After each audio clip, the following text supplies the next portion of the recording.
Little boy knocked and said, "They beaten my mama, she is dying." Mountain man shocked them all. That's what folks in Dead Elk Pass still whisper about when the wind kicks up dust and memory. A boy no taller than a fence rail, barefoot and bruised, showed up at the edge of a haunted cabin. His words cracked through the hush of pine and snow like thunder on a still night. Inside that cabin lived a man the town feared, silent, scarred, and dangerous. But what happened next? No one could have foretold. Who was that boy, and why did the mountain man throw open his door when he'd shut the world out for years? In a land ruled by cruelty and silence, one child's cry woke something buried deep, something fierce, something good. When the past came knocking and the wind carried a boy's cry, one man's silence was broken and a town's heart was tested. Who stepped forward that day, and who turned away too soon? Every time I read your comments, I'm reminded how deeply stories can bind us, across miles, memories, and generations. If you still believe in things like respect, courage, and standing up for what's right, then this story is yours too. Let me know which state you're watching from, and don't forget to like and subscribe so we can keep bringing these stories to life. The sky above Dead Elk Pass was bruised with the last of the winter sun, sinking behind jagged peaks like a dying ember. Snow whispered down from the heavens, slow and steady, blanketing the pines and sagging fence posts in silence. Smoke curled from the stone chimney of the lone cabin tucked against the mountainside, its windows glowing faintly against the dusk. Inside, the fire cracked and popped, throwing orange light across the wooden walls. Silas sat at his table, sharpening a long-bladed knife, his hands steady as stone. The only sound was the whetstone sliding across steel and the wind rattling the shutters. Then came the knock. At first he thought it was the wind, but then it came again, harder, desperate, not the knock of a man, but something smaller, lighter. He moved slow, setting the blade down and reaching for the rifle beside the door. His boots creaked against the floor as he stepped forward. Another knock, then silence. When he opened the door, the cold struck like a slap, and there against the darkening snow stood a boy. No hat, no coat, no shoes. Blood ran from a gash above his brow, and his lip was split wide. His shirt was torn, barely hanging on his bony shoulders. His eyes were wide, not with fear, but something deeper, something raw. "They beaten my mama," the boy said, voice like gravel soaked in tears. "She is dying." Silas stared. The boy didn't flinch. He wobbled where he stood, barely holding upright. One more breath, one more blink, and then his legs gave out. Silas caught him before he hit the ground. The boy's body was light as kindling. Silas lifted him inside, placing him near the fire. He knelt, rubbing the boy's arms, checking for broken bones. The boy stirred, his lips moving without sound. Silas pressed a mug of warm water to his mouth, helping him sip. "Your name?" Silas asked, voice rough from years of disuse. The boy looked up. "Jonah." Silas nodded once. He moved to the door, peered into the storm beyond. No sign of others. No wagon. No tracks, but Jonah's small, staggering trail. He looked back at the boy, then to the fire, then to the darkness beyond his porch. He closed the door, but not all the way, just enough to grab his coat, hat, and rifle. The wind howled louder as if it knew what was coming. "Stay here," he said to Jonah, voice low but steady. The boy's eyes flickered in the firelight. Silas stepped back into the snow.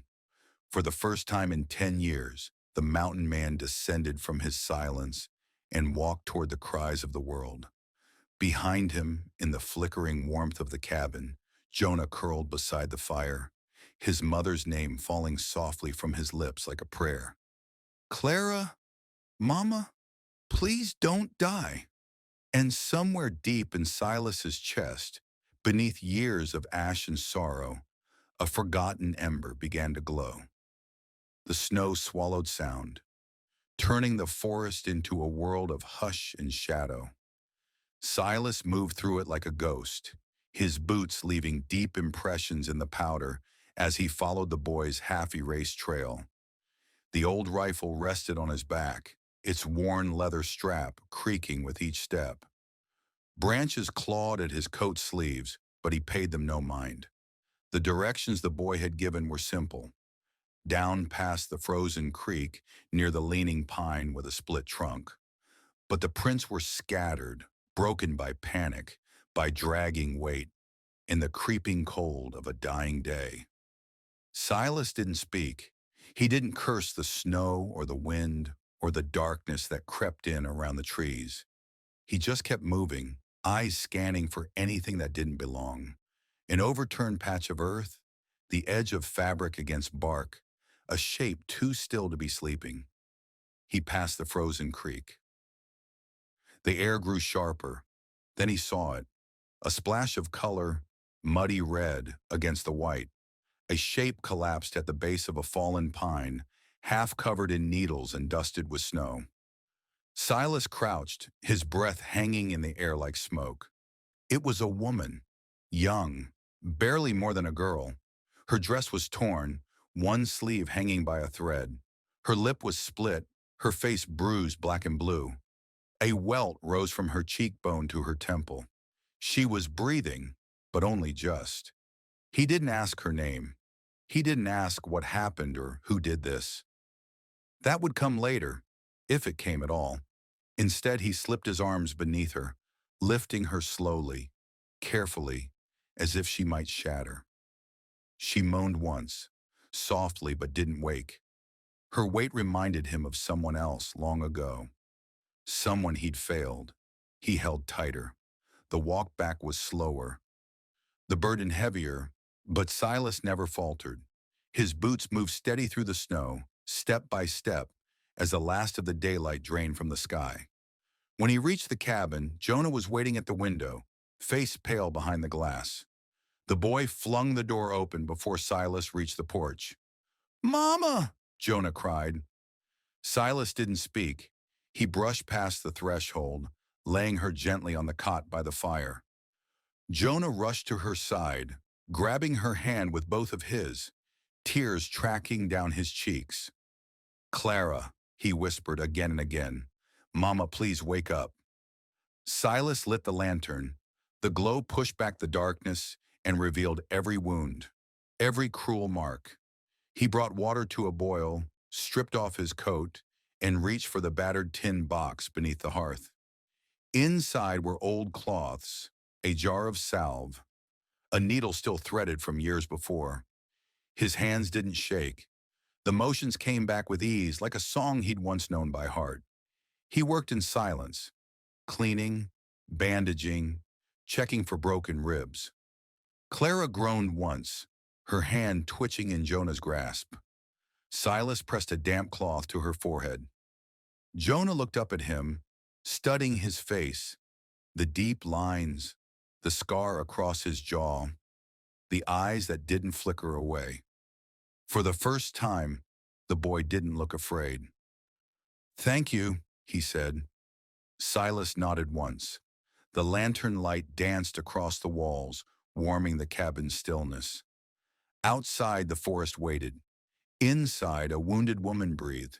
A child clung to hope. And the man who had once walked away from the world now stood between life and death, refusing to walk away again. The bell over the general store door clanged sharp against the dry morning wind as Sheriff Culver stepped inside, boots scraping wood. A few heads turned, but no one greeted him. He carried the weight of a man who answered to money, not justice, and every soul in town knew it. Behind the counter, Mr. Diggs froze mid-measure of sugar, eyes flicking up. The sheriff adjusted his belt, cleared his throat. "Clara's gone missing," he announced flatly, more like a bulletin than a concern. "Ran off again, they say. Likely her own doing." A murmur spread, soft and bitter. In the back, a woman whispered, "That poor boy." but her companion shushed her with a glance. Probably took up with someone, Culver added, loud enough to carry. She was always flighty. Wouldn't be the first time she wandered off.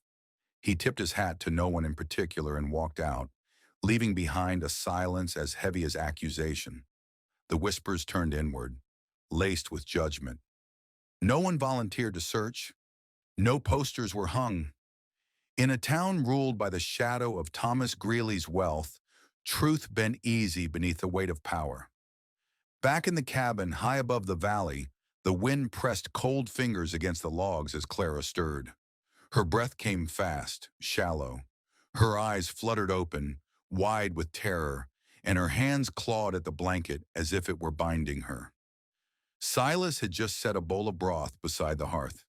When he turned, she was already sitting up, fists clenched. "Don't touch me," she rasped, voice hoarse with fear. "Don't you dare!"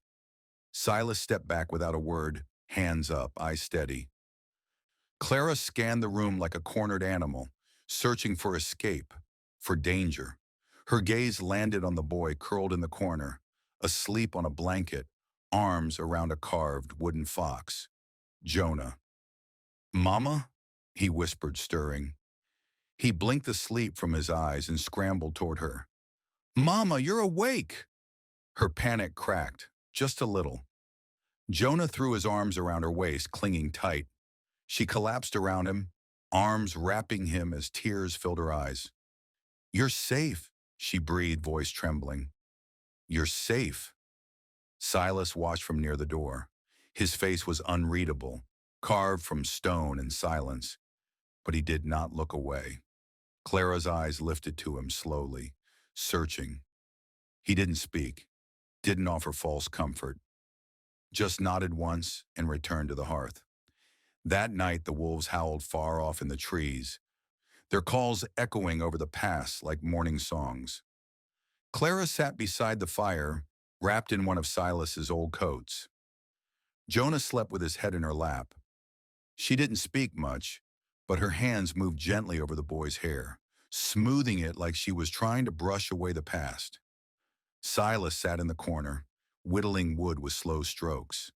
The firelight caught the edge of a tear in his coat, the worn patch on his boot, the tired sag in his shoulders. He didn't look like a hero. He looked like a man who had lost too much. But Clara watched him now, not with fear, but with quiet curiosity. There was something in his silence that felt more like respect than threat. Something old and wounded, maybe, but not cruel. Outside, the wind stirred the trees. Inside, warmth returned in small pieces. A mother found her son again. A stranger kept his distance, and in the crackling fire between them, the first fragile spark of trust flickered to life. Winter tightened its grip on Dead Elk Pass, laying down snow thick as wool and sealing the world in silence. The trail to town vanished beneath drifts so deep, even deer stopped moving. Trees stood like frozen sentinels, their limbs crusted with frost, and the river below the ridge moaned under a skin of solid ice. Inside the cabin, though, the cold was kept at bay. The fire never died. The woodpile was kept tall, and time, like the snow, moved slow and steady. Clara's bruises began to fade. Her cheek no longer throbbed with every breath, and the swelling around her eye eased until she could see clearly again. Her ribs still ached, but she moved easier now, even rising early to tend to small chores. Wiping the table, folding Jonah's blanket, drying herbs above the fire the way her mother once taught her. She rarely spoke unless spoken to, but her eyes no longer flinched when Silas passed near. She watched him with quiet thought, like a bird studying the shape of the wind. Jonah spent his days gathering kindling from just beyond the tree line, bundled in one of Silas's old coats that dragged behind him like a shadow. Silas showed him how to test the wood by feel, to look for dry bark even after snowfall. He spoke in short bursts. "That's too green," or "Feel that? Hollow means it'll burn fast." But Jonah listened like it was gospel. When the boy wasn't fetching sticks or helping his mother, he sat near the hearth drawing. The drawing started small, stick figures of himself and Clara, scribbles of stars and trees. Then birds appeared, deer, the cabin. One afternoon, Clara caught him sketching her face as she rested near the fire. When she asked what he was doing, he simply said, "You look better now," and kept shading her hair. Silas noticed. He didn't speak on it, but the next morning, after he returned from checking his traps, a small wooden box sat beside Jonah's seat at the table. Inside were charcoal sticks, faded but dry, and a neat stack of blank parchment sheets yellowed with age. No one claimed it. No one needed to. When Jonah saw it, he smiled wide and looked toward Silas. The man was already by the door, pulling off his gloves, saying nothing. But there was something softer in the line of his shoulders. Clara began to hum in the evenings, little tunes from her childhood, old Appalachian lullabies and folk songs passed from her grandmother's lips to hers. Her voice was faint, barely above a whisper, but it filled the cabin like a slow-burning candle. Silas would sit at his workbench in the corner, carving lengths of wood, never interrupting. Once, when she paused mid-verse, unsure, Jonah picked up the melody where she left off. She laughed, a small, startled sound, and kept singing. The cabin changed, though no one said it. It was in the way Clara folded the blankets twice instead of once, the way Jonah kept the hearth swept clean, the way Silas repaired the broken hinge on the pantry without being asked. No one spoke of staying, or safety, or what would happen come spring. But the shadows didn't feel as heavy. The silence wasn't so sharp. A warmth, not just from the fire, crept into the cracks of the old place. Outside, snow continued to fall, burying the land in quiet. Inside, where once there was only survival, now there was rhythm, routine, the gentle beginnings of something almost forgotten, something like home. The fire burned low, throwing long, slow shadows across the walls of the cabin. It was late, long after Jonah had fallen asleep, his quiet breaths rising and falling beneath a thick quilt near the hearth. Clara sat at the table, darning the edge of a sleeve, her needle catching the flicker of firelight like a tiny spark. The storm outside had softened to a hush, snow falling like ash from a weary sky. Silas sat in the corner, the rocking chair creaking beneath him as he stared into the flames. The only sound was the soft crackle of wood splitting under heat and the faint whisper of wind slipping past the eaves. His hands rested on his lap, but his fingers moved slowly, thoughtfully, as if tracing a shape worn by time. Clara glanced up between stitches. She saw what he held and paused. The locket was small, dull with age, its chain thin and knotted near the clasp.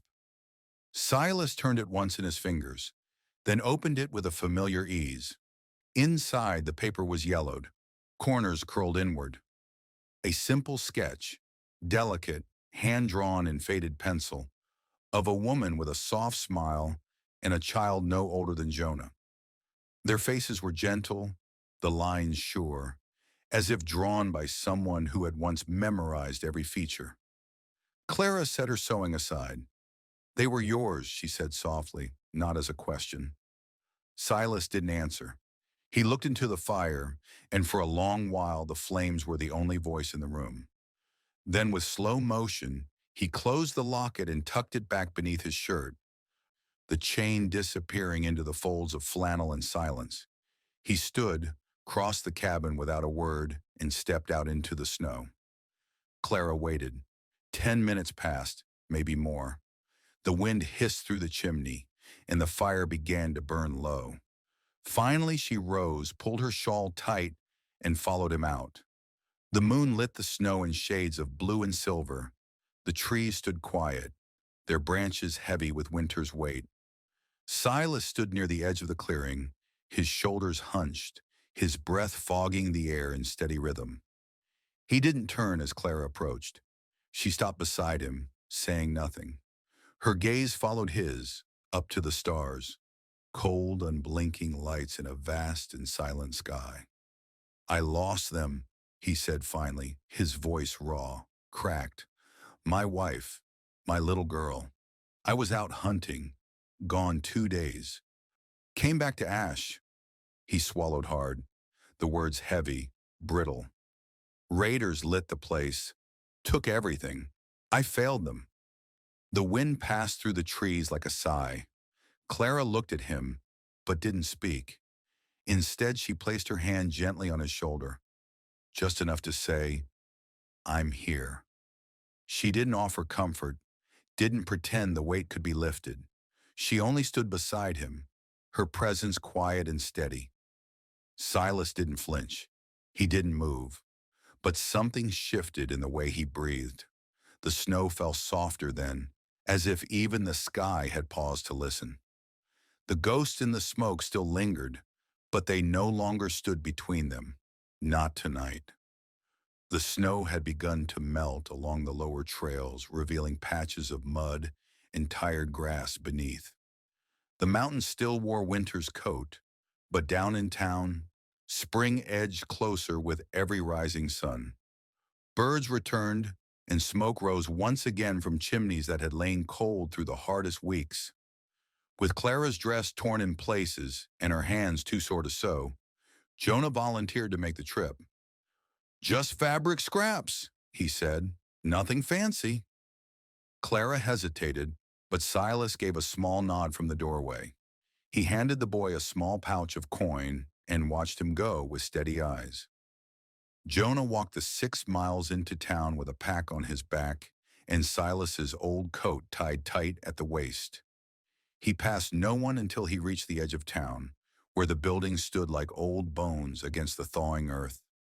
Inside the dry goods store, Miss Albright greeted him with a surprised smile, her spectacles slipping down her nose. Well now, she said, dusting flour from her hands. Ain't you grown since I last saw you? She didn't ask where he'd been. Didn't need to. Looking for something, sweet pea? Fabric scraps, Jonah said. Mama needs to mend her dress. Albright nodded and disappeared behind the curtain. She returned with a bundle wrapped in twine. Tell your mama these were just gathering dust, she said, handing them over. Jonah gave her the coins, but she pushed them back into his palm. Folks ought to help each other, especially now, she whispered. You tell her that. Jonah smiled, thanked her, and turned to leave. That's when he heard the voice. Hold on now. That's Clara's boy, ain't it? The voice belonged to a man near the door, tall and lean, with a scar along his chin and eyes that flicked too quickly. He wore a tan coat with Greeley's cattle brand sewn into the shoulder, one of the land baron's men. Jonah froze. I thought she ran off, the man said louder now, drawing the attention of 2 others by the horses outside. You sure that's him? Jonah clutched the bundle to his chest and walked faster. Behind him, the door swung open. The men followed. He didn't run, not until he turned the corner. Then he sprinted. They didn't chase him, not all the way, but they saw him. That was enough. Sheriff Culver came to Albright's the next morning. You saw the boy, he said, not asking. She didn't answer. You gave him something. I gave scraps to a child, she replied. He's a runaway, Culver snapped, and his mother's hiding out with that lunatic up in the pass. You know what harboring fugitives means? Albright held his gaze. All I know is kindness. He left without another word. That night, Jonah returned to the cabin. His breath was ragged. His hands trembled. Silas saw the bruise rising beneath the boy's eye and the tear in his sleeve. Jonah didn't speak. He just dropped the bundle on the table and sat down beside the fire, staring into the flames. Silas stepped outside. The axe waited by the chopping block. He picked it up without ceremony. The first swing split the log clean in 2. The second buried the blade deep in the stump. Again and again. No words, just the sound of wood breaking apart beneath steel, and the old ghosts in Silas's chest beginning to stir once more.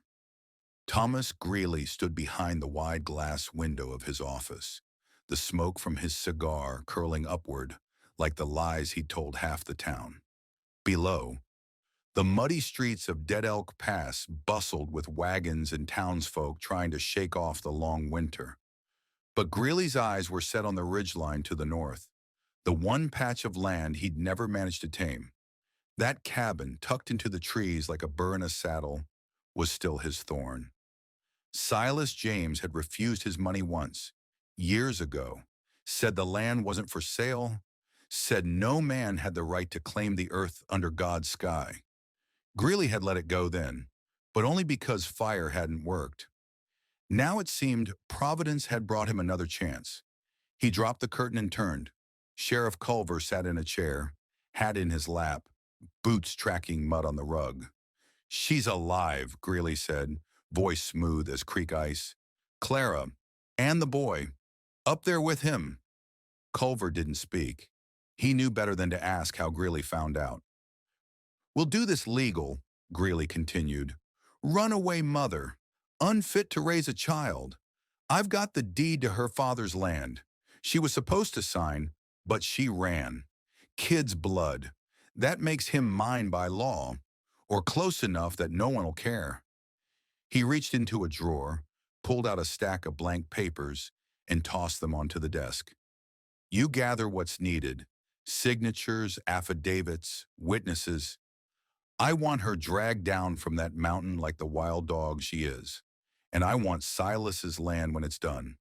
Culver shifted. "Silas ain't one to scare easy." "Then we don't scare him," Greeley said, voice tightening. "We bury him in law." Far up the ridge, Clara sat in silence, her hands wrapped around a chipped mug of coffee gone cold. She'd been quiet since Jonah returned from town, but something had changed behind her eyes, like the last thread holding her fear had snapped, leaving something sharp behind. That evening, after Jonah had gone to bed, she stepped outside and found Silas near the coop, checking the gate. "I need to tell you something," she said.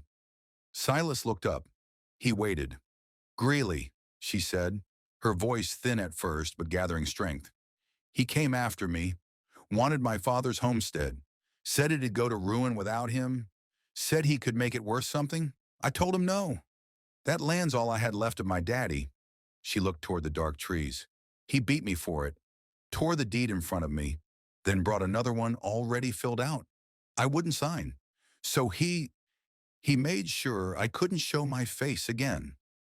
Silas didn't move. His jaw tightened, but his hands stayed still at his sides. The sky above them was black as pitch, stars burning like watchful eyes. "Why didn't you tell me before?" he asked quietly. Clara shrugged. "Because I didn't think anyone would believe me. Not in this town. And because you'd already done enough." Silas looked out across the treetops, the valley far below shrouded in dark mist. "It ain't about believing," he said after a long pause. "It's about knowing what's right." He turned, walked back toward the cabin, and paused at the door. His hand touched the frame, just for a moment. Inside, the firelight cast shadows long and deep. The next morning, the axe didn't come down for firewood. It was the old rifle that came down from above the hearth, cleaned, loaded, set near the door. Silas said nothing, but Clara noticed, and in the way he stood just a little closer to the window, in the way his eyes followed the horizon, she knew the silence between them had shifted into something unspoken, yet understood. Greeley's grip was closing, but Silas James had felt this kind of weight before, and he didn't intend to yield. The knock came just after dawn, crisp and certain, not the tremble of fear or the pound of fury, just 3 even raps on the cabin door. Silas looked up from the table, where he'd been mending the buckle on Jonah's satchel. Clara stood at the hearth, a bowl of oats in her hand, startled. Jonah, halfway through tying his boots, froze. No one knocked on that door, not unless they were lost or foolish. Silas stood, rifle in hand, as he approached the door. He cracked it open just enough to see the face outside. Weather-worn, lined like dried riverbeds, eyes sharp as a hawk's.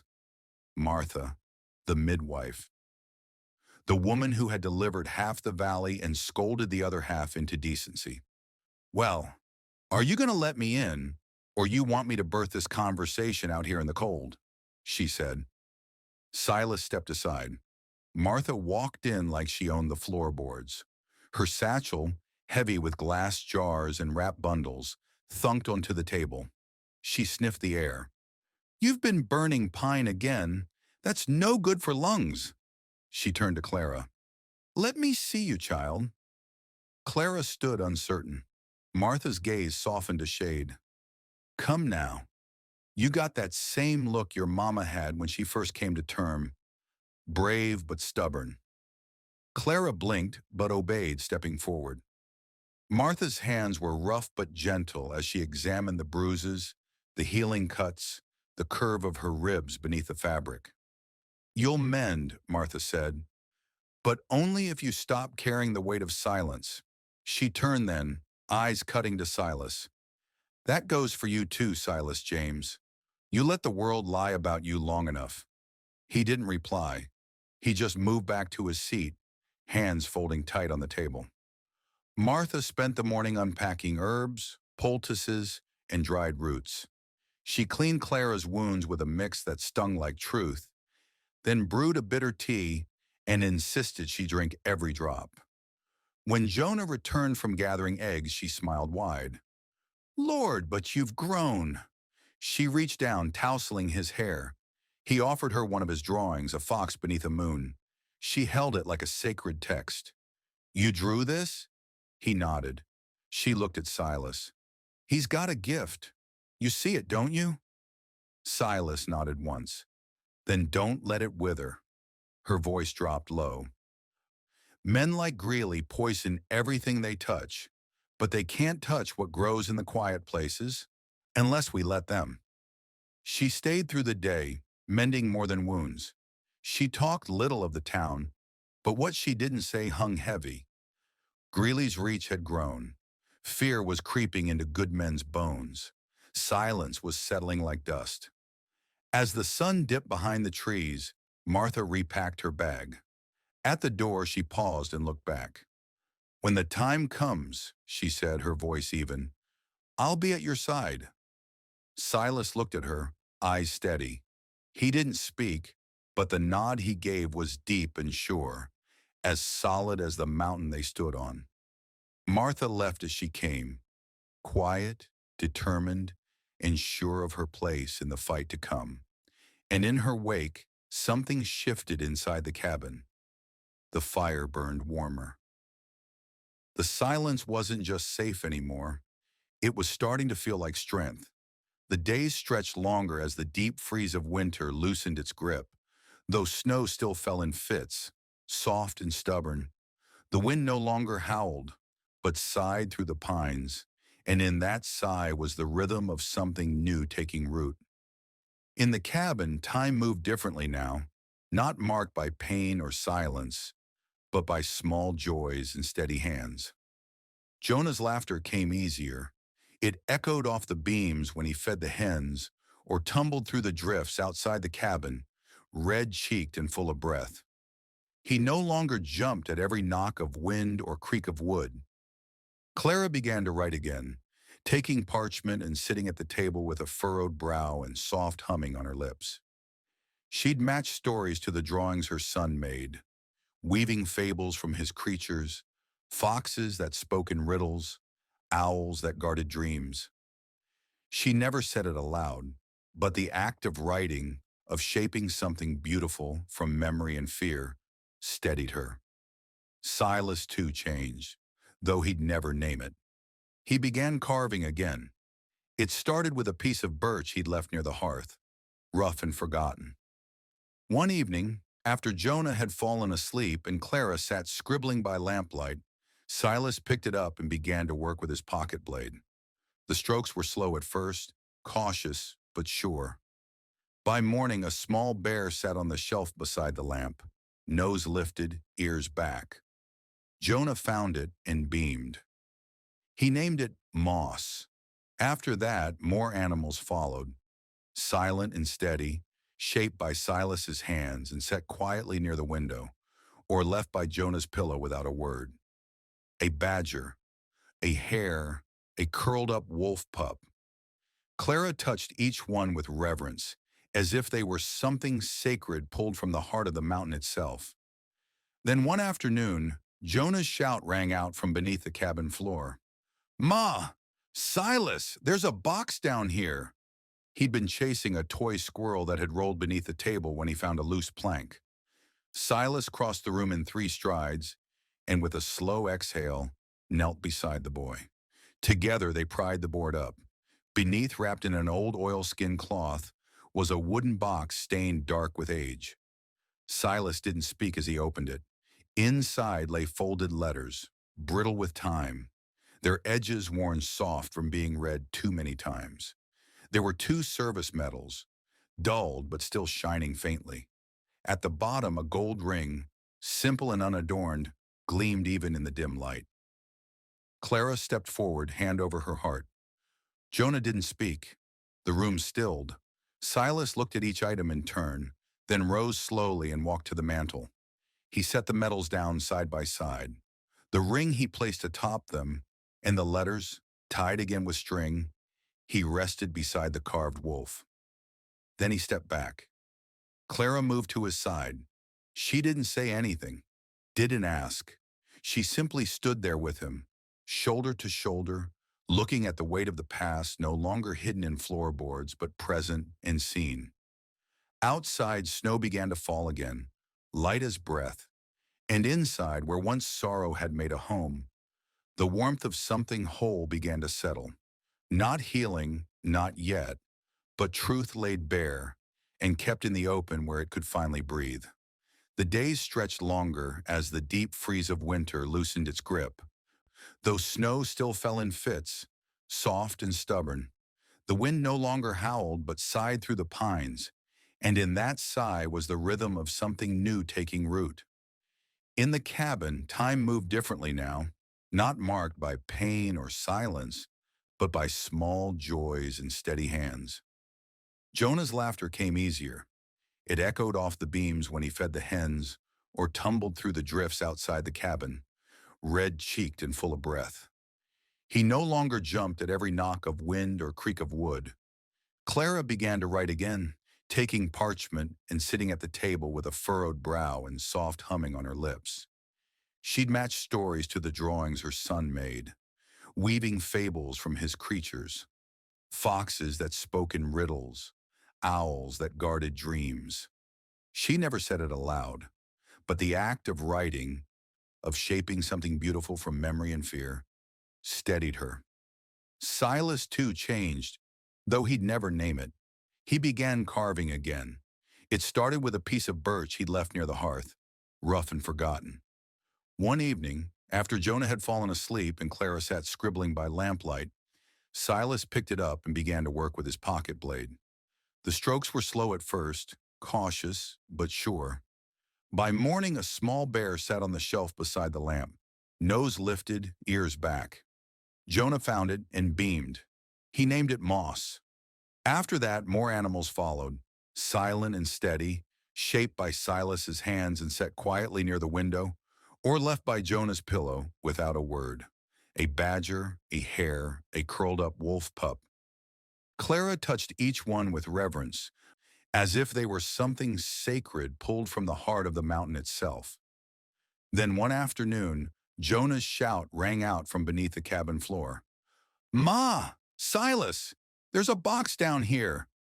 He'd been chasing a toy squirrel that had rolled beneath the table when he found a loose plank. Silas crossed the room in 3 strides, and with a slow exhale, knelt beside the boy. Together they pried the board up. Beneath, wrapped in an old oilskin cloth, was a wooden box stained dark with age. Silas didn't speak as he opened it. Inside lay folded letters, brittle with time, their edges worn soft from being read too many times. There were 2 service medals, dulled but still shining faintly. At the bottom, a gold ring, simple and unadorned, gleamed even in the dim light. Clara stepped forward, hand over her heart. Jonah didn't speak. The room stilled. Silas looked at each item in turn, then rose slowly and walked to the mantel. He set the medals down side by side. The ring he placed atop them, and the letters, tied again with string, he rested beside the carved wolf. Then he stepped back. Clara moved to his side. She didn't say anything, didn't ask. She simply stood there with him, shoulder to shoulder, looking at the weight of the past no longer hidden in floorboards, but present and seen. Outside, snow began to fall again, light as breath. And inside, where once sorrow had made a home, the warmth of something whole began to settle. Not healing, not yet, but truth laid bare and kept in the open where it could finally breathe. The notice went up just after sunrise, nailed to the center beam of the town's gathering post beneath the old elm tree. Sheriff Culver stood tall as he hammered, his coat flapping in the breeze, the town's few early risers stopping in their tracks to watch. The paper was crisp, the ink bold and black. Notice of reclamation. By order of Thomas Greeley, rightful guardian and executor of Clara Whitlow's estate and interests, it is hereby declared that said Clara, having fled from lawful custody and responsibilities, is to be returned forthwith. The child Jonah Whitlow is named ward of Mr. Greeley under the statute of mislaid dependence. Any persons aiding in their concealment are subject to legal penalty. The sheriff tipped his hat to no one in particular and walked off, boots loud on the boardwalk. The people said nothing. Some glanced at the notice. Some didn't dare. Most kept walking. Reverend Whitcomb read the notice twice, his fingers trembling not with fear but fury. The Reverend was not a large man, but there was a weight in his presence, something anchored deep in faith and old loss. With a calm, deliberate motion, he tore the notice from the beam, folded it once, and tucked it into his coat. By midday, he was standing in Martha's parlor, the same notice spread across her worn kitchen table. She read it slowly, lips pursed tight, rocking back in her chair with a long, steady breath. "He's calling her property now," she said, voice low. "Same as land, same as livestock." "He's hiding behind the letter of the law," the Reverend muttered. "But this is theft, dressed as justice." They rode together to the town hall that afternoon. The council sat stiff and still behind their long table, eyes flicking between each other as the midwife and the preacher laid bare their case. The forged deeds, the beatings, the lies. But their words were met with silence and sidelong glances. Greeley had been generous to the council, donations to church roofs, seed money for the schoolhouse. His pockets ran deep and his influence deeper. "You have no proof," one councilman said, "and no standing. If Clara were truly in danger, she would have come forward herself." Martha stared at him for a long time. "And if a woman beaten near to death walks through those doors, what will you say then? That she asked for it?" They left without reply, the echo of their boots fading down the hall. That night, long after the town had settled into uneasy rest, fire lit the sky behind the chapel. Flames climbed the barn rafters fast and bright, swallowing hay and timber. By the time buckets were passed and hands rushed in, the blaze had eaten through the walls. No lives were lost, no animals trapped, but the message was clear. In the morning, ash coated the snow behind the chapel like gray feathers. Children stood and stared at what remained. The town didn't speak of it, but fear had arrived like a second winter. By dusk, Martha was already saddled and riding hard up the pass. Her shawl flapped behind her like a banner in the wind. The climb was rough, the trail slick, but she pressed on.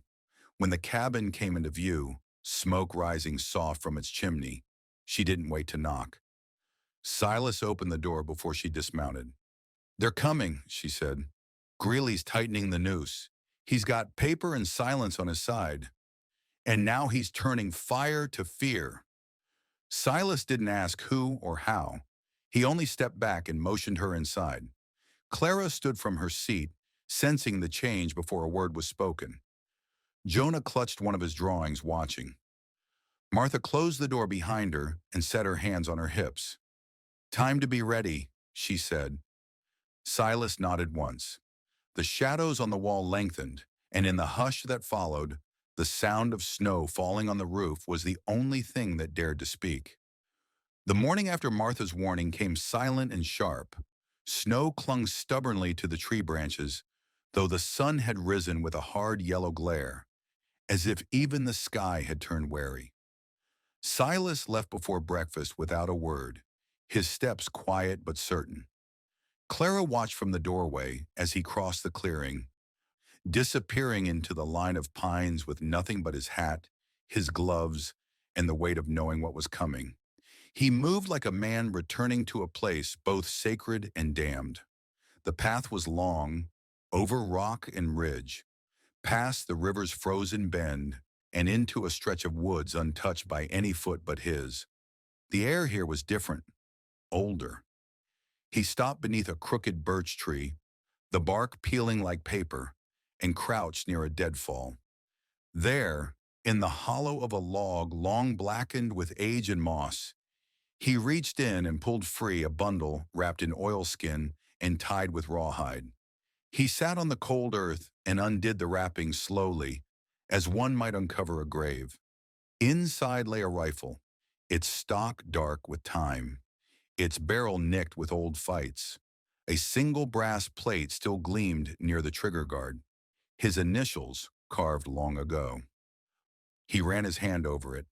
The rifle had once been an extension of his breath, his eye, his judgment. He had buried it the day after the fire. Now he brought it home. Back at the cabin, Clara saw the change in his stride before she saw the rifle in his hands. He set it gently on the table, then wordlessly began tending to his tools. The whetstone rasped against the edge of an old blade. A broken horseshoe was pulled from behind the stove, hammered flat, reforged in the fire. Hinges groaned as he oiled the front door, then the back. Every movement was deliberate. Clara watched as he lined up nails in a row, tested the strength of the window latches, and swept the porch with slow, even strokes. That afternoon, while Jonah sketched quietly by the hearth, Clara stepped outside and found Silas stacking logs against the cabin wall, forming a barrier waist-high. She stood there a moment, then asked, "Will they kill us?" Silas paused, looked at her, eyes shaded by the brim of his hat. "Not while I'm breathing," he said, and then he went back to work. Later, he took Jonah by the hand and led him beyond the coop, into the trees. There he showed him how to string a line between two pines, how to mark the earth for movement, how to listen for steps not belonging to deer. These weren't traps for hares or foxes. These were for boots, for men. "Don't be afraid," Silas told him. "Knowing how to watch is how you stay free." The mountain that had once caged Silas with grief now took on a different shape. It became shield and sentry. Every trail was memorized, every line of sight mapped. The cabin, once retreat, now stood as a line drawn in the snow.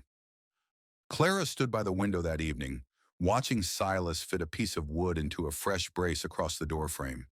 She touched the small of her back where the bruises had faded, where the ache sometimes still whispered.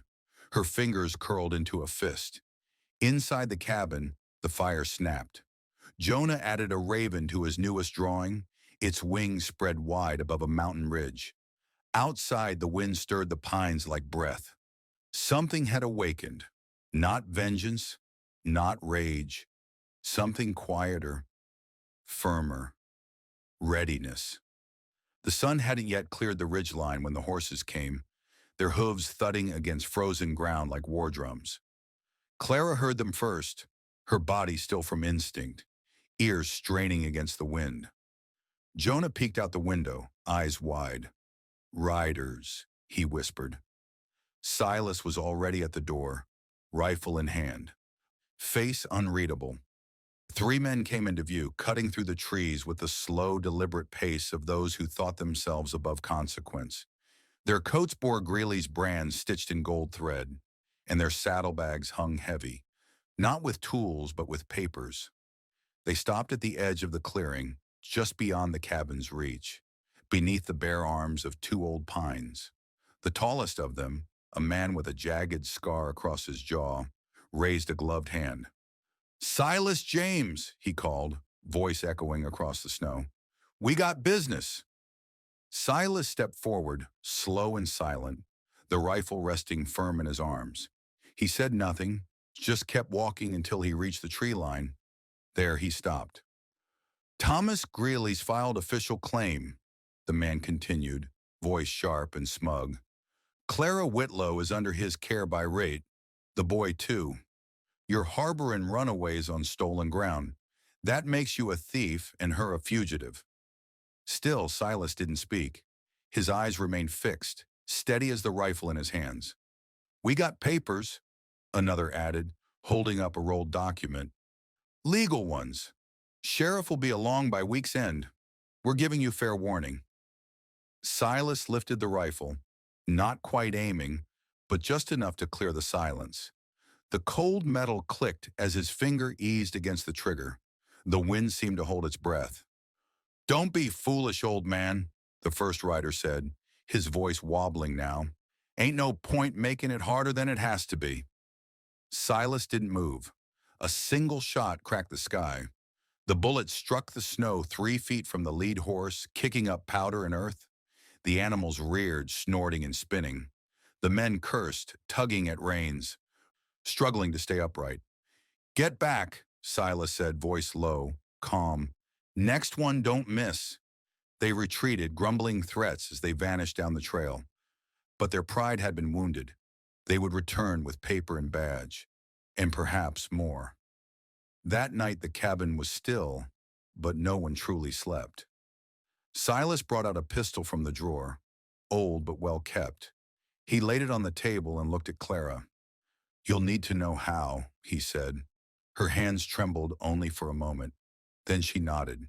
He showed her how to break the chamber, where to rest her finger, how to breathe before the shot. She listened without flinching. Her jaw was set. Her eyes held steady. In the corner, Jonah sat quiet, pretending to sleep beneath his blanket, but the sounds reached him. The click of metal, the low rhythm of Silas's voice, the hush in his mother's responses. Later, after the lantern was doused and the fire burned low, Jonah crawled to Silas's side, barefoot and shivering. "They're scared of you," he whispered. Silas glanced down. "Let 'em be," he answered. The boy nodded and curled beside him. Outside, the moon watched from behind a curtain of clouds, and the mountain stood sentinel, silent and strong. The back room of the church smelled of old cedar, ink, and time. Dust clung to the shelves like cobwebs that remembered too much, and the ledger books lining the walls were heavy with forgotten truths. Reverend Whitcomb stood at the desk beneath the window, spectacles low on his nose, flipping through the spine-cracked journals.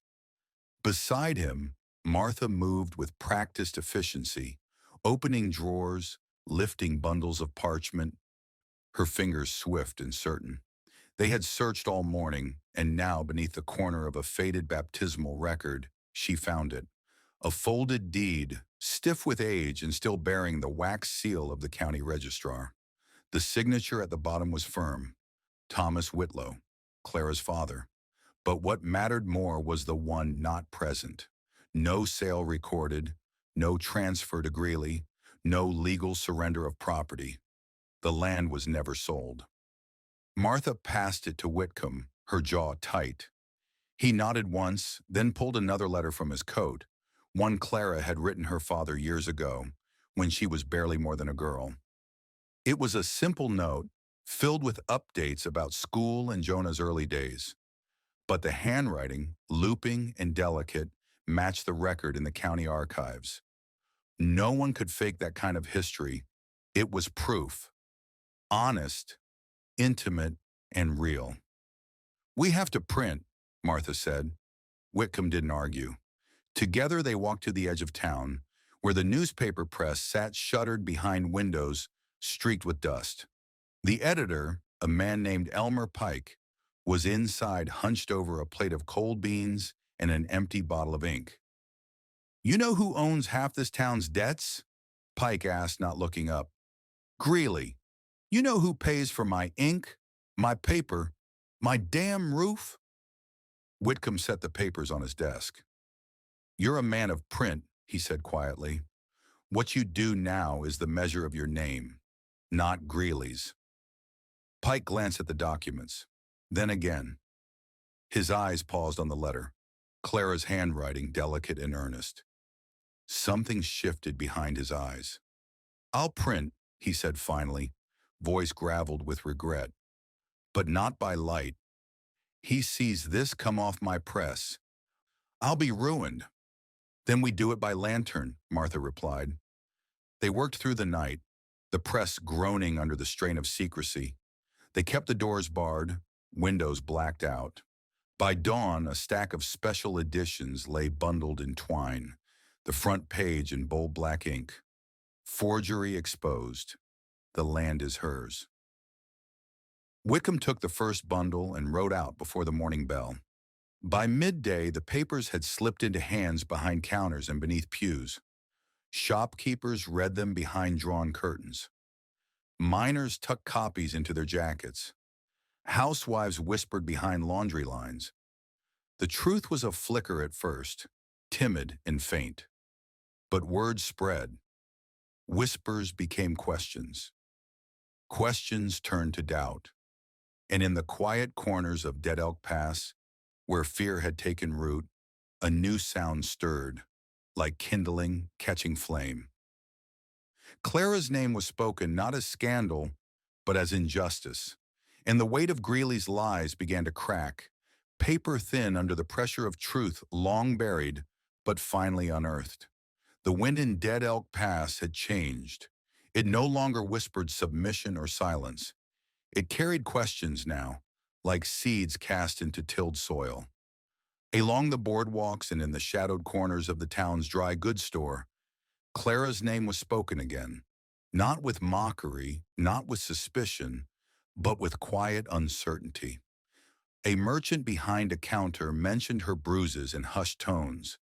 A teacher at the school remembered her father's good name, the one once respected before his land was bought by Greeley under circumstances no one had ever quite understood. In the barber shop, a veteran with one leg recalled Silas James, not as a recluse, not as the mountain's ghost, but as a man who once pulled wounded from under cannon fire at Shiloh. Didn't talk much then either, he muttered, but he bled for this country just the same. Across the town, shopkeepers opened their morning deliveries and found the newspaper folded atop crates and sacks. Clara's name printed clear in black ink, truth inked against the lies. Those who dared to read it twice began to think differently. Still, some clung to Greeley's version. Easier that way, safer. His coin had patched roofs, stocked pantries, filled offering plates, and fear was its own kind of currency. Then Martha started speaking, not from behind doors, but out in the open, in front of the chapel, in front of the mercantile. You know her, she'd say. You knew her when she nursed her pa through fever, when she taught Jonah his letters with chalk on her porch. You knew her before the bruises, before the silence. A tension settled on the town like dust before a storm. Then word came that a meeting had been called. Official business at the church hall, papers to be read, voices to be heard. The night of the meeting, the chapel filled slowly. Benches creaked under the weight of men and women who weren't sure whether to listen or look away. Greeley didn't come himself. He didn't need to. Sheriff Culver walked in wearing his badge like armor and a revolver at his hip. He stood at the back with three of Greeley's men, arms crossed, eyes hard. Martha walked in through the front doors, cloak flung back, chin high. Behind her came Reverend Whitcomb, and behind him, quiet but firm, were the townsfolk who had begun to remember what right used to look like. I speak not just for Clara, Martha said, standing at the pulpit. I speak for decency, for the right to not be bought, for the truth to stand taller than a signature pressed with a lie. One of Greeley's men muttered under his breath. Culver shifted his weight, hand brushing his belt. But no gun was drawn. Not yet. Reverend Whitcomb stepped forward, holding up the deed, the letter, the paper. You've seen it. Read it. The land was never his. The bruise on her face is no lie, and neither is the fear in that child's eyes. The room held its breath. Lines were being drawn, not in ink or law, but in hearts. And once drawn, such lines are not easily erased. Outside, the wind picked up, rattling the shutters like a warning. Inside, the town faced itself in the mirror for the first time in years. And in the silence that followed, you could almost hear it, the quiet crack of something old beginning to break. The morning sky was overcast, with clouds stretched thin like old linen across the pale blue. A hush clung to the valley, the kind that settles before something shifts. At the edge of the trees, where the mountain trail spilled down into the back roads of Dead Elk Pass, Silas appeared. He walked slowly but deliberately, rifle strapped across his back, his coat catching the wind like a banner too long folded.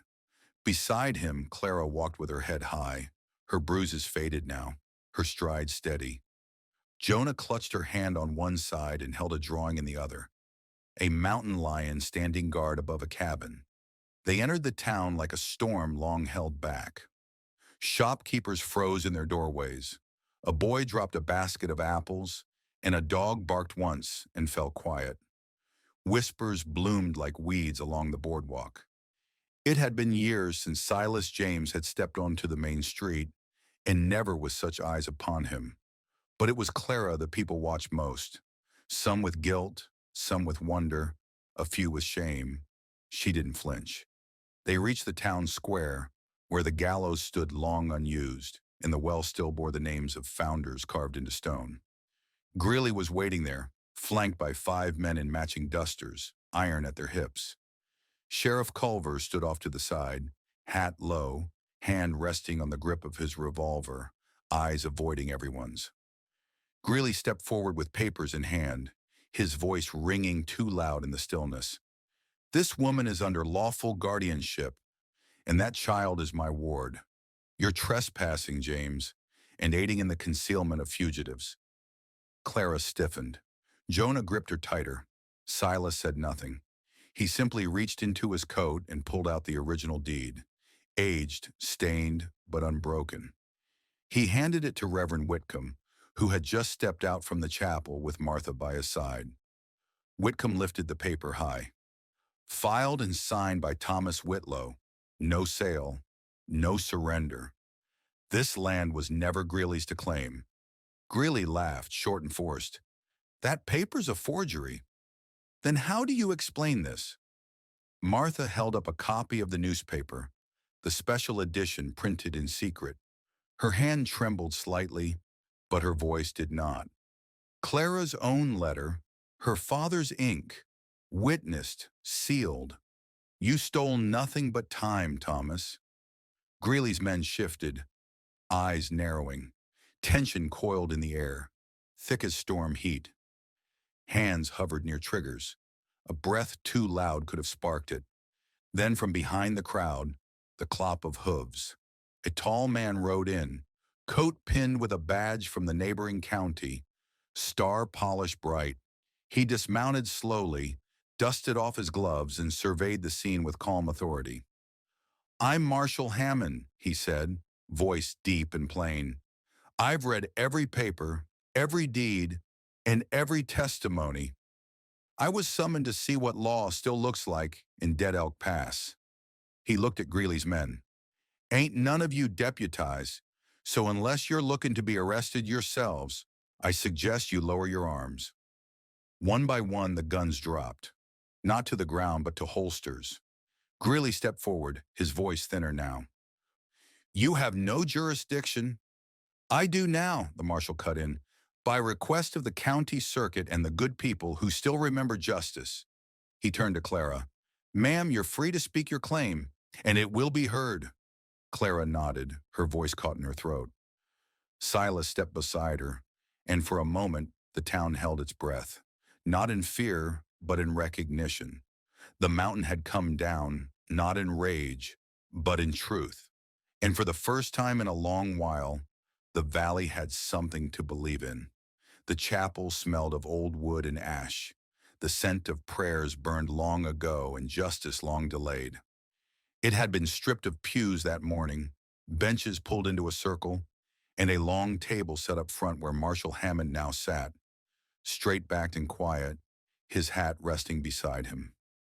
Sunlight filtered through the high stained glass windows, coloring the wooden floor with ribbons of red and gold, like some silent blessing over what was to come. The townsfolk filed in, hesitant but drawn, like moths to a flame they weren't sure would warm or burn. No gavel struck, no grand speeches were given. This was no court of polished marble and robes. This was judgment the way it used to be, simple, clear, and carried on the backs of men and women who'd had enough of lies. Clara was the first to speak. She stood before them, small beneath the vaulted ceiling, yet her voice held steady. She spoke of the night she'd been dragged from her home, of Greeley's fists and the bruises that bloomed like dark flowers on her arms and face. She spoke of her father's land, how Greeley had promised opportunity and delivered threats, how he tore up the first deed when she said no and replaced it with one forged in his name. I wouldn't sign, she said, her eyes never leaving the marshal. So he took what he wanted anyway. Murmurs rose. A few men lowered their heads. One woman covered her mouth with her hand. Then Silas stepped forward. He said little, but every word felt carved in stone. He came to me 4 winters ago, Silas said, voice gravel thick. Offered coin for my land. I told him no. Next week, my barn burned. No proof, no name, but I knew. Same man, same hunger. His eyes cut across the room to Greeley, who sat flanked by his men, arms crossed, jaw twitching. Martha was next. She laid down the medical records, dated notes, bruising diagrams, statements from the healer who'd seen Clara days after the assault. Each page another brick in the wall closing around Greeley. He scoffed. You people believe this? He said, standing now, red-faced and puffed with arrogance. This is nothing but mountain talk and fairy tales. You gonna convict me on bedtime stories now? Jonah stood up. The room turned. He walked to the front, hands trembling slightly, and held out a folded sheet of parchment. One of his drawings. Marshal Hammond took it, opened it slowly. The silence in the chapel deepened. It was crude the way a child draws, but unmistakable. A tall man with a mustache stood over a smaller woman, hand raised mid-strike. The woman's face was streaked with charcoal tears. In the corner, a smaller boy cowered, his wide eyes looking out of the page as if still waiting to be saved. Greeley's laughter died in his throat. The marshal looked up. Sometimes truth don't need polish, just courage. He turned to the deputy. Thomas Greeley, you're under arrest for fraud, falsifying deeds, and the assault of Clara Whitlow. The deputy stepped forward. Greeley resisted, snarling like a dog cornered. But no one moved to defend him. Not his men, not even the sheriff, who quietly backed into the crowd. The cuffs clicked shut like the closing of a book. Jonah returned to his seat, slipping his hand into Clara's. She pulled him close, whispering words only he could hear. Outside, the wind picked up, but inside that chapel, something stronger held. Justice, long silenced, finally given voice, and no one doubted the sound of it. The cabin was quiet, the kind of quiet that follows a storm, not with dread, but with the soft breath of something settled. Light poured in through the window, catching dust motes in slow dance. Silas moved through the room without noise. folding the few things he owned into an old canvas sack, his razor, a tin of matches, a book with the cover worn thin, and the locket that had never left his chest. He set his rifle gently in the corner, leaned against the wall like a sentinel retired. Outside, the air smelled of early harvest, smoke from cooking fires, sweet hay cut low in the fields, and the soft hum of distant voices.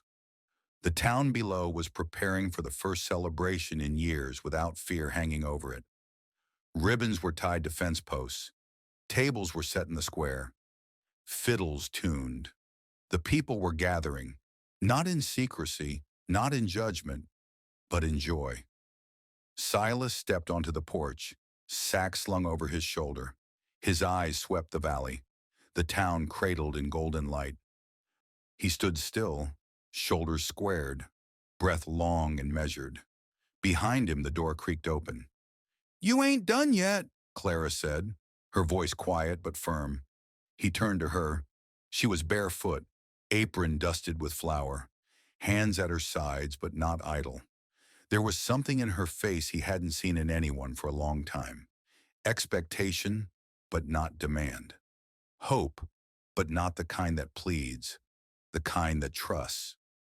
Silas looked away toward the trees. "I came to do what needed doing," he said. "That's done." "No," Clara replied, stepping closer. "You came when no one else would. You stayed when it was easier to leave. And you didn't just fight. You built something here. With us." She reached out and touched the strap of his bag, gently pulling it from his shoulder. He let it fall without resistance. Behind her, Jonah appeared at the door.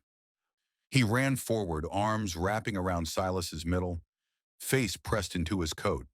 "You can't leave," he said, muffled against the fabric. "You're my pa now." Silas froze. His breath caught in his throat, the words settling somewhere deep in his chest. He knelt, his hands resting on Jonah's shoulders. "You sure about that?" he asked, voice barely above a whisper.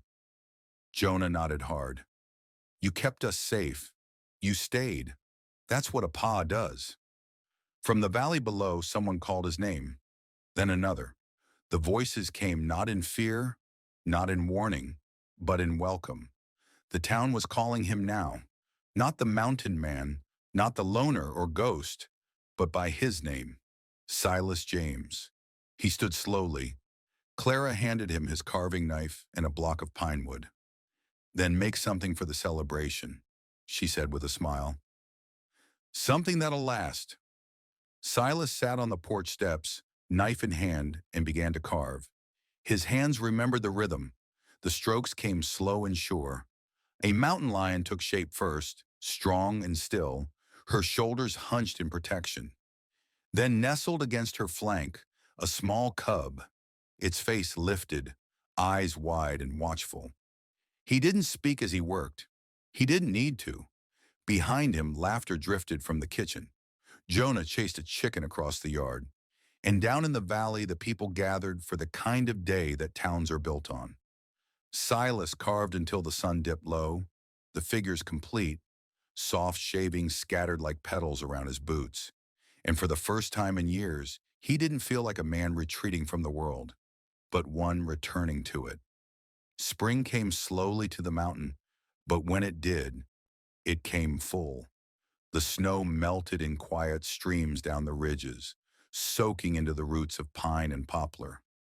Birds returned, not in flocks, but in small, brave pairs, testing the air with song. The cabin no longer looked like a place pulled out of grief. It looked lived in, warmed by the soft tread of feet, the laughter of a child, the scent of something always baking. Clara hung a slate board between two birch trees and set up logs as stools. The children from town came in small groups, walking the trail now worn with regular steps. They carried satchels with notebooks, sticks of chalk, and wildflowers clutched in hopeful hands. Under her teaching, they learned to spell and to write, but also to listen, to sit still when the wind rustled through the leaves, and to trust that silence had its own kind of wisdom. Jonah's drawings lined the cabin walls now, held with clothespins and pride. There were bears and birds, the curve of the mountain, the chapel with its repaired roof. One showed Silas holding a hoe in one hand and a rabbit in the other, smiling just a little. Another showed Clara with her arms stretched like wings and Jonah flying behind her. The colors were bold, the lines confident. When visitors came, they paused before the drawings with reverence. Silas worked the soil. He'd carved out a plot beside the cabin, tilled it by hand, row after row, stubborn as stone. Beans first, then corn. He planted wildflowers at the edge, not for harvest, but for color. The roots of what he was building weren't just in the ground. They were in the days themselves, in the rhythm of chores shared and meals passed hand to hand. He fixed the porch railing, built a second chair beside the first. He carved in the evenings, not from memory now, but from what he saw before him. Jonah chasing chickens, Clara smiling with her eyes closed to the sun, the way the mountain looked when the fog pulled back and let it breathe. Martha visited twice a week. She came with jam, fresh thread, and a mouthful of opinions. She sat on the porch with her feet up, offering wisdom without asking for thanks. You built more than a home here, she told Silas one day, sipping coffee. You planted something stronger than beans, and you know it. The townsfolk followed, slowly at first, then more often. They brought seedlings, scraps of lumber, preserves, and stories. The same people who once whispered behind backs now sat at the table under the trees, sharing laughter and lessons. They came not because they were curious, but because they remembered what it meant to belong. One afternoon, Silas stood at the edge of the field, watching as Jonah chased a butterfly between rows of beans. Clara laughed from the porch, her hands dusted with flour, apron fluttering in the breeze. A breeze passed through the trees like a long-held breath finally released. Silas watched them, his family, not a trace of the man who once lived in silence and shadow. The cabin behind him, the soil beneath him, the sun above, all felt real, solid, earned. He smiled, not a flicker, not a shadow, a true, open smile. And the garden, like the man, grew.